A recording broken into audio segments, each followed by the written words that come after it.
Hi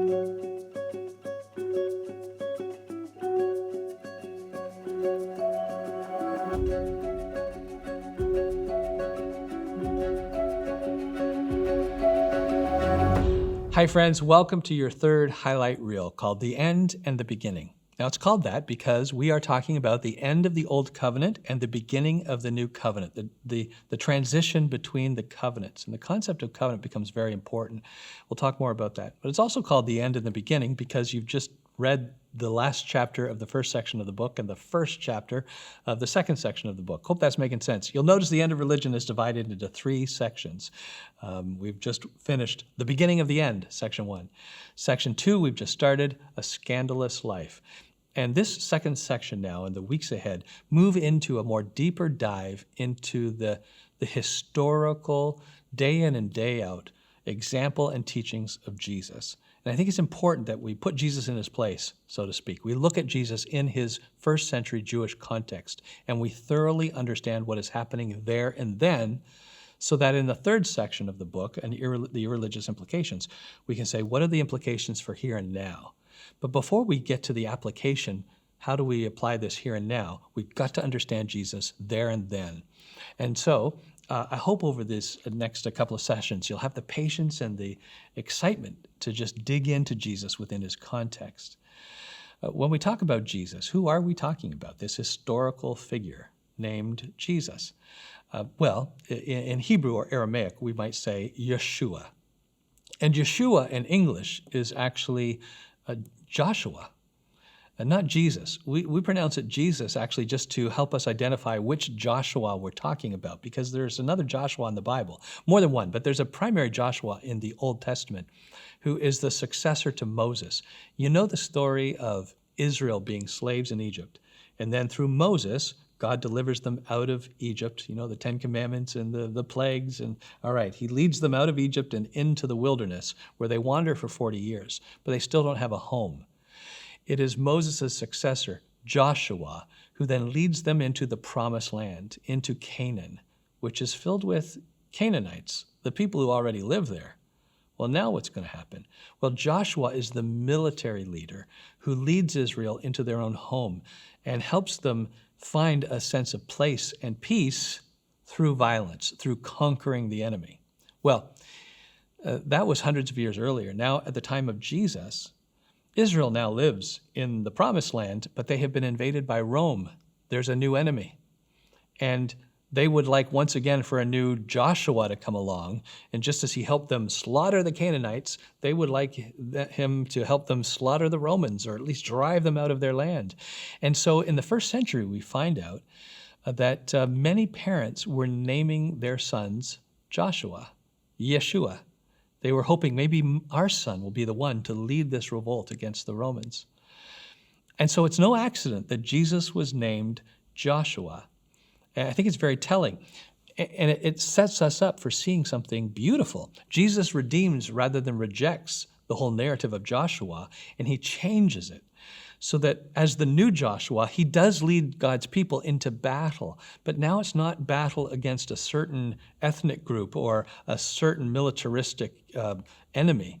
Now it's a battle against the things that divide us, the things that cause us to be separated and to judge one another. So Jesus does lead us in battle, but now the land that we're conquering is the land between you and me that separates us, that allows us to stereotype and to, through prejudiced eyes, to judge one another from a distance. He wants us to conquer that land, to pull us closer together. So Jesus is a great name for this guy, Joshua, Yeshua, the one who conquers, but conquers in the name of love for the purpose of love. And so an angel appears. It wasn't actually just Mary and Joseph's idea to name Jesus Yeshua. An angel from God says, this is intentional. In Matthew chapter 1, an angel appears to Joseph and says, Joseph, son of David, do not be afraid to take Mary home as your wife, because what is conceived in her is from the Holy Spirit. She will give birth to a son, and you are to give him the name Jesus, or Yeshua, because he will save his people from the Romans, their enemies. He will save his people from their sins. Jesus teaches us how to start at home, and say, what are the impulses and the inclinations within all of us that are contributing to the division rather than that are part of that reconciliation? How beautiful. And so this new Joshua, this Yeshua, says, I'm going to lead us into a whole new way of being together with one another. It's called the New Covenant. And just a reminder, covenant is a way of being in relationship with God and with one another. And this is what Jesus saw was a primary purpose in his life and his death, bringing in this new way of being in relationship. It was the night just before he was crucified when Jesus has one final meal with his disciples called the Last Supper, a Passover Seder, where Jesus takes one of the cups of the Passover Seder and he says, this cup is the new covenant in my blood, which is poured out for you. Theologians think about the death of Jesus in a variety of ways. They have theories about what actually happened on the cross. They're called atonement theories. And there's many different ways, like a multifaceted diamond, that we could look at the death of Jesus to try and explain exactly what's going on there. But Jesus certainly saw his own death primarily as the cutting of a new covenant. And we need to start there with what Jesus said about his own death. This cup, he offers them, is the new covenant in my blood, which is poured out for many for the forgiveness of sins. Back in ancient days, rather than signing a covenant or a contract in business terms, they would cut a covenant, which means they would kill an animal instead of signing a signature.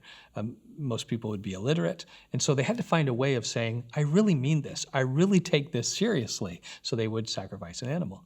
So Jesus enters that whole system and says, I'm cutting a new covenant in my blood. I'm not going to sacrifice another animal. I'm going to be the last sacrifice, the final sacrifice that shuts down the old and brings in the new.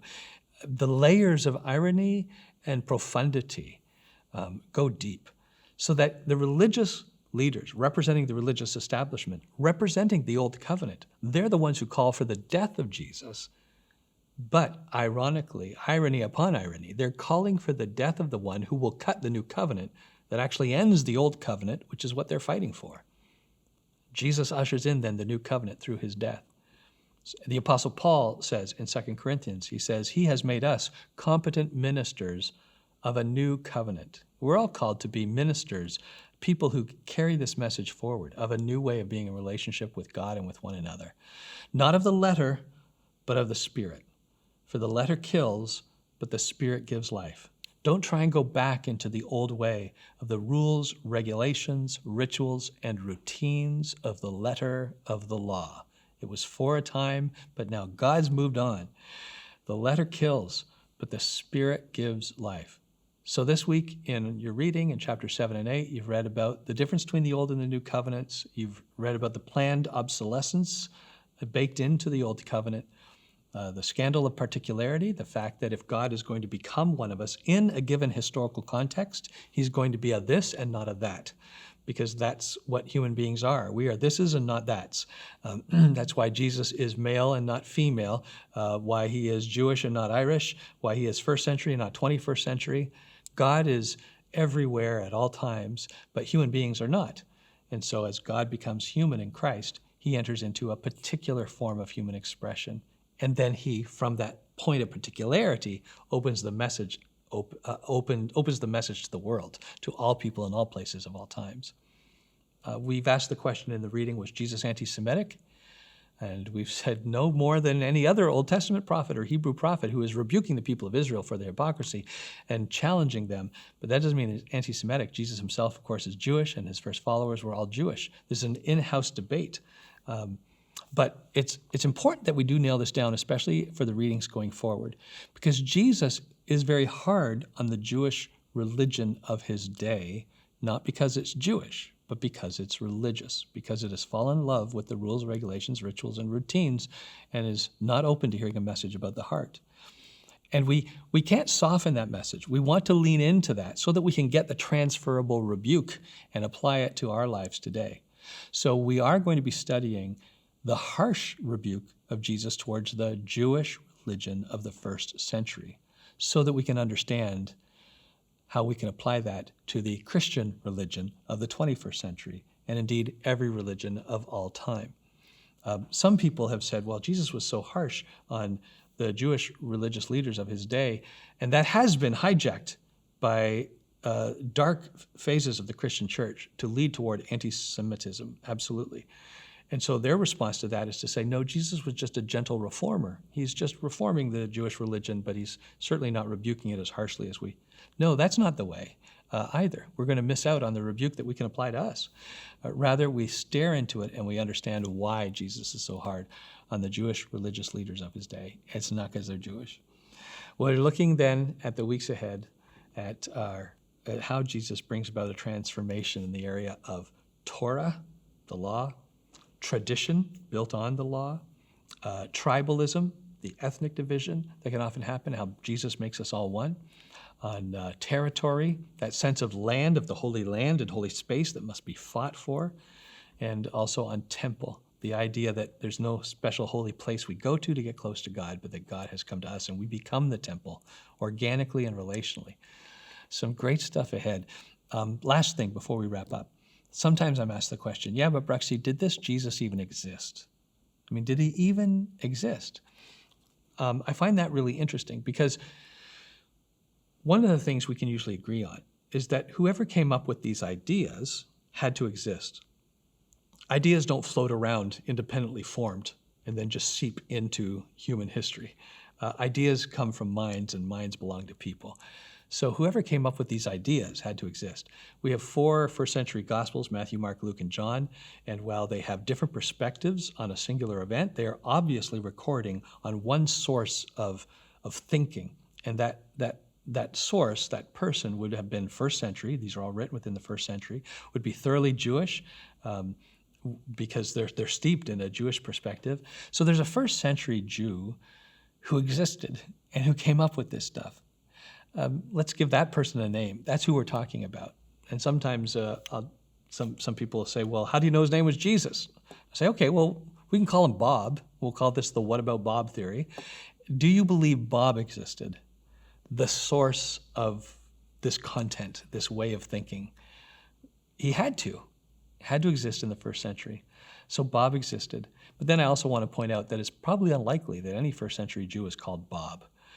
But you know what was a really common name? It's very historically likely that this person was called Yeshua, Joshua, Jesus.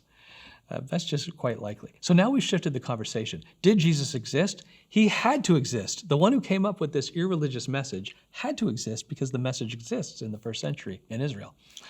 Now we shift the conversation to, okay, but did this person who did exist actually rise from the dead? Did he actually turn water into wine? Did he actually walk on water? Did he raise other people from the dead? Now we're having a conversation about a historical person and what we can know about them.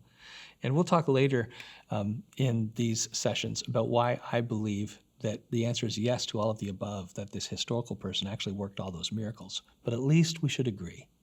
We are embarking on a journey of understanding better the message and the mission of a real person. All right, I wish you all the best. Grace and peace.